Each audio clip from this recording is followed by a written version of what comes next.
Welcome to another feature video for SecurityTrax. Today, we are excited to introduce a new addition to the company accounting section called Aging Invoices. This new page provides valuable insight into customers with outstanding balances that are 30, 60, or 90 days overdue. When you access the Aging Invoice page, it will automatically display a list of customers with balances considered late.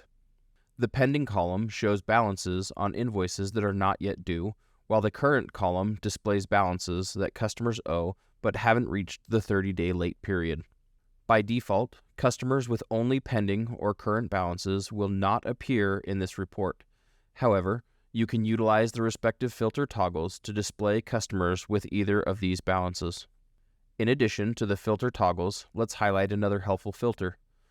The status filter allows you to select one or more balance types, enabling you to filter customers who have outstanding balances in specific categories. By utilizing the status filter, you can narrow down the list of customers based on their balance types, providing you with a more targeted view of outstanding balances in different buckets. Please note that if you have more than 50 records, the list of customers will be paginated.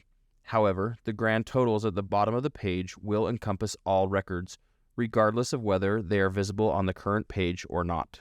We hope this new feature enhances your accounting process and helps you stay on top of overdue invoices. If you have any further questions or require assistance, please don't hesitate to contact our support team. Thank you for watching this SecurityTrax feature video.